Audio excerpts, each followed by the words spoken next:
¿Qué es un balance clasificado? ¿Y cuál es la diferencia del balance de 8 columnas? En el balance de 8 columnas, ustedes hacían el libro mayor y hacían el libro mayor de 2 columnas. O sea, que tenía la suma del debe y tenía la suma del haber. No tenía 3 columnas, que es debe, haber y saldo. Para estos balances clasificados, a nosotros solamente nos interesa el saldo. No nos interesa cuánto es la suma, cuánto es la suma del debe, cuánto es la suma del haber. Eso no nos interesa. Solamente nos interesa el saldo. En el balance de 8 columnas, las dos primeras columnas eran la suma total del debe y la suma total del haber del libro mayor. Luego, eso se restaba. Si era una cuenta con saldo deudor, el debe menos el haber. Si era una cuenta con saldo acreedor, era el haber menos el debe. Y las otras dos columnas era el saldo. Si tenía saldo deudor o saldo acreedor. Si el debe era mayor que el haber, era saldo deudor. Y si el haber era mayor que el debe, era saldo acreedor. Luego se trasladaba ese saldo si era activo, pasivo, patrimonio neto, ingreso o egreso. Y ahí estaban las otras 4 columnas. Las primeras 4 columnas eran debe, haber, saldo deudor, saldo acreedor. Y las otras 4 columnas eran activo, pasivo y patrimonio neto, ingreso o egreso. Esas eran las otras 4 columnas. Bueno, ojalá todos estén familiarizados o hayan entendido si hicieron ese tipo de balances. Ahora, ¿cuál es la diferencia con este balance? En este balance solamente a nosotros nos interesa el saldo. Y clasificamos ya las cuentas. En el otro lo que hacíamos era poníamos todo a un costadito, la lista de las cuentas, de todas las cuentas que tenían saldos. Y hacíamos hacia la derecha las sumas, los saldos, las cuentas patrimoniales y las cuentas de resultado. E íbamos trasladando los saldos. Aquí lo que hacemos, eso era, vamos a decirlo en forma en horizontal. Aquí en el clasificado es en forma vertical.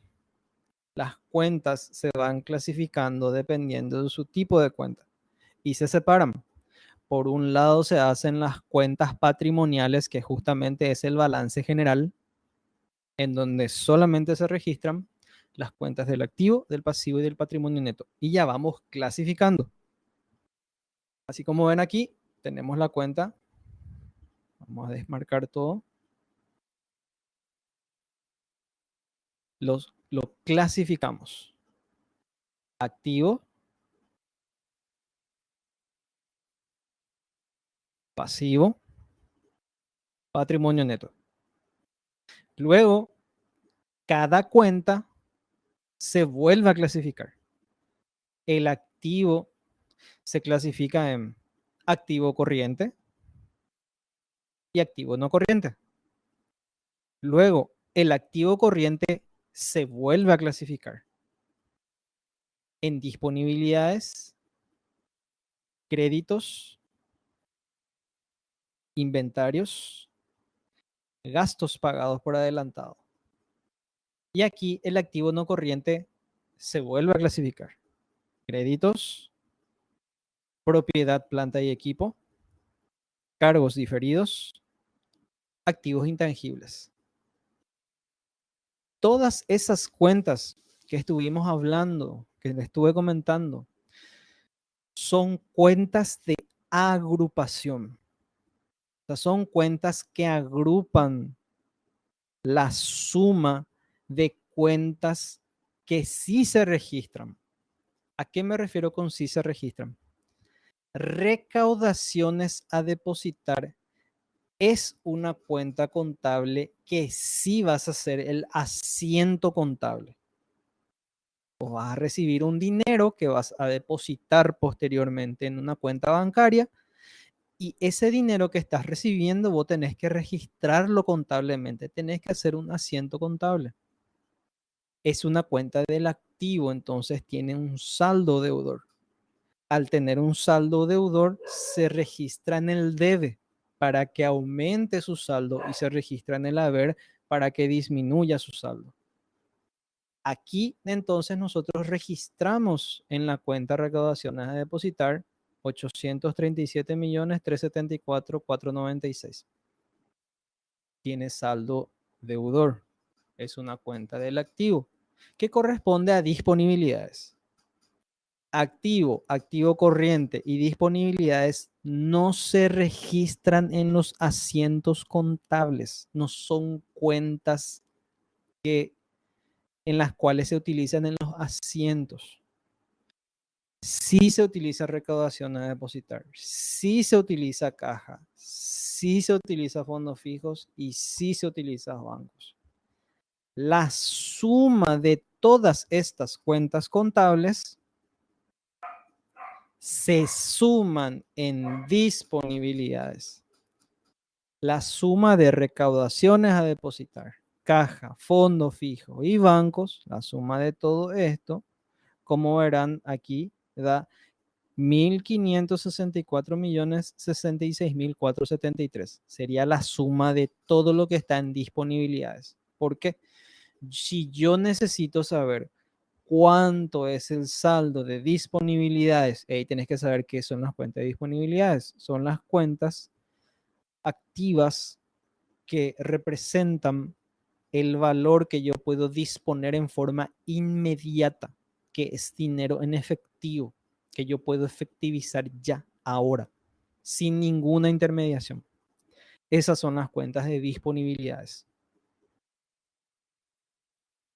Yo puede ser de que no tenga el detalle, tenga solamente disponibilidades. Entonces yo dispongo de 1.564.066.473. Y luego, ¿de qué está compuesto disponibilidades? Ahí me voy a ver.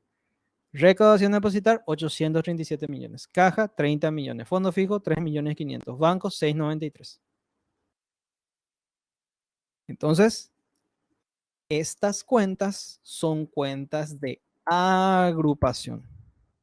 No son cuentas contables. Estas cuentas sí son cuentas contables. Lo mismo pasa con créditos. Para que tengan un dato. Como verán aquí, tenemos una codificación. ¿Qué es la codificación? Nosotros le asignamos un número de registro para las cuentas. Para todas las cuentas del activo, tienen que iniciar con el número 1.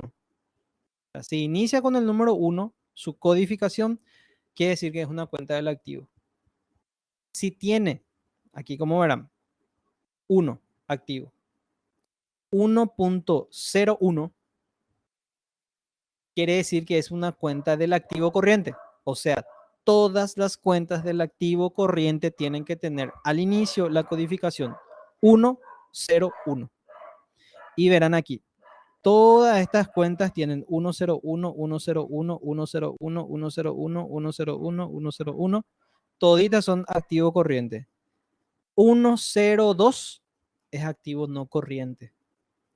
Es como el número de cédula. Te vamos agrupando, pero en este caso no es que va a tener una sola cuenta, un número único, sino que una secuencia con algunas variaciones van a tener las cuentas, pero siempre van a ser únicas. O sea, 101 siempre va a ser un activo corriente. 1 siempre va a ser un activo. 2 siempre va a ser un pasivo. 2,2.01 siempre va a ser un pasivo no corriente. 2.02 siempre va a ser un pasivo no corriente. Y así sucesivamente. Después, 1.0101 tienen que ser disponibilidades. ¿Por qué? Porque yo lo designé así. Yo puse aquí la codificación. Y verán, todas las cuentas de disponibilidades tienen 10101, 10101, 10101, 10101. Créditos ya tiene 10103. Ya es otra codificación. Ya no es una disponibilidad. Ya no forma parte de la familia de las disponibilidades. Ya es otra familia. Ahora, me van a decir, ¿por qué no es correlativo, profe? Y porque algo se codificó en el 10102 que no se utilizó. No importa eso. Lo único que no tiene que pasar es que no se tiene que repetir. Se puede saltar, pero no se puede repetir. O sea, no pueden haber 2010103 que sean de familias diferentes. No se puede. Bueno, disponibilidades entonces 10101. Ahora, dentro de disponibilidades 10101 se vuelven a dividir en 01, 02, 03, 04. Porque estas son las cuentas que sí se van a registrar.